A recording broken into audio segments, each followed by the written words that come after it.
السلام علیکم ورحمۃ اللہ وبرکاتہ۔ ایک ہوتا ہے گناہ کرنا، جب آدمی گناہ کرتا ہے اور اس کو یہ احساس ہوتا ہے کہ ہاں میں گناہ کر رہا ہوں، غلط ہے یہ، تو اللہ تعالیٰ اس کو توبہ کی توفیق دے دیتا ہے۔ اور ایک ہوتا ہے گناہ میں مست ہو جانا، گناہ میں کھو جانا، یعنی آپ کو اس سے مطلب ہی نہیں ہے کہ جو میں گناہ کرنے جا رہا ہوں وہ کس کیٹیگری کا گناہ ہے، وہ کتنا بڑا گناہ ہے، بس آپ کو تو گناہ کرنے سے مطلب ہے، کیا ہے کیا نہیں ہے آپ کو اس سے مطلب نہیں ہے،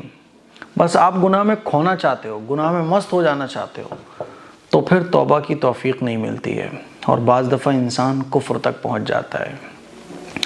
کسی نے مجھے ایک گانے کی ٹائمنگ بنا کر بھیجی اور انہوں نے مجھے لکھا کہ مفتی صاحب یہاں کلک کیجئے آپ، تو یہ ایک سانگ ہے، تو اس کی یہ لائنیں ایسی ہیں جو کفریہ اور شرکیہ ہیں، لیکن بہت سارے مسلمان ان لائنوں کو گاتے ہیں، سنتے ہیں اور وہ کفر اور شرک کا ارتکاب کر رہے ہیں۔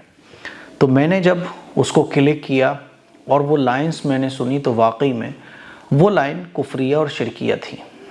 میرے عزیز بھائیوں، میری بہنوں، تو ایک ہے گناہ کرنا، آپ گناہ کرو، لیکن یہ دیکھ لو کہ کہیں وہ گناہ ایسا تو نہیں ہے جس سے آپ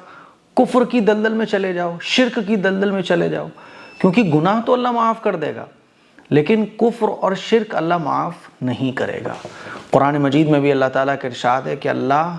کفر اور شرک کو معاف نہیں کرے گا، بڑے بڑے گناہوں کو اللہ معاف کر دے گا۔ اس طرح کے بہت سارے گانے آتے ہیں جن میں کفریہ اور شرکیہ لائنز ہوتی ہیں، لیکن ہم مسلمان نوجوان جو ہے نا، کیا کرتے ہیں ہمارے مسلمان نوجوان،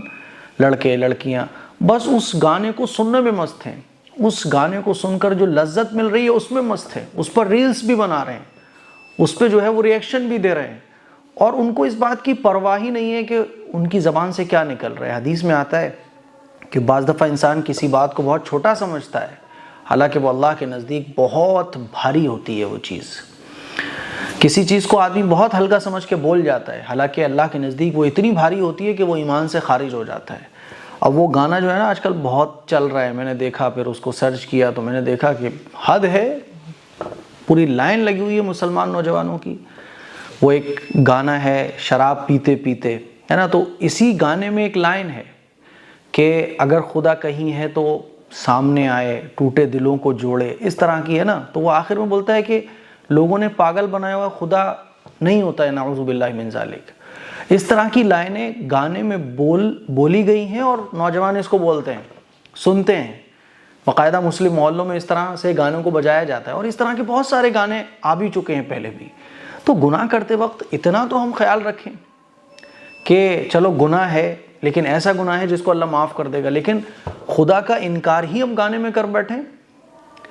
گناہ میں ہم اتنا تو خیال کرنا سیکھیں، چلو گناہ ہے، لیکن گناہ میں اتنا تو ہم کم از کم موٹا موٹا خیال کرنا سیکھ لیں کہ یہ گناہ ہمیں کفر تک پہنچا دے گا، یہ گناہ ہمیں شرک کی دلدل میں پھانس دے گا، یہ گناہ ہماری آخرت کو ہی برباد کر دے گا، ایسا گناہ جس کی توبہ ہی نہ ہو۔ اسی لیے اس طرح کے گانوں سے بچیے اور گناہ کے سلسلے میں بھی تھوڑی سی اویئرنیس اپنے اندر پیدا کیجیے۔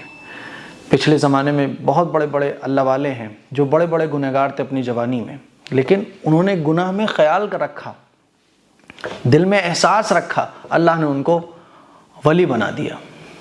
اسی لیے میں اپنے نوجوانوں سے گزارش کرنا چاہوں گا کہ یہ گانا اور اس طرح کے گانوں میں اس طرح کی جو لائنز ہوتی ہیں ان سے بچنے کی کوشش کیجیے۔ ایسا نہ ہو کہ گھروں میں آپ بجا رہے ہو اور پورا گھر جو ہے ان گانوں کو سننے کی وجہ سے کفر اور شرک کی دلدل میں پھنسا جا رہا ہو اور ہم زبانی مسلمان رہ جائیں، دل سے ہمارے ایمان نکل جائے۔ السلام علیکم ورحمۃ اللہ وبرکاتہ۔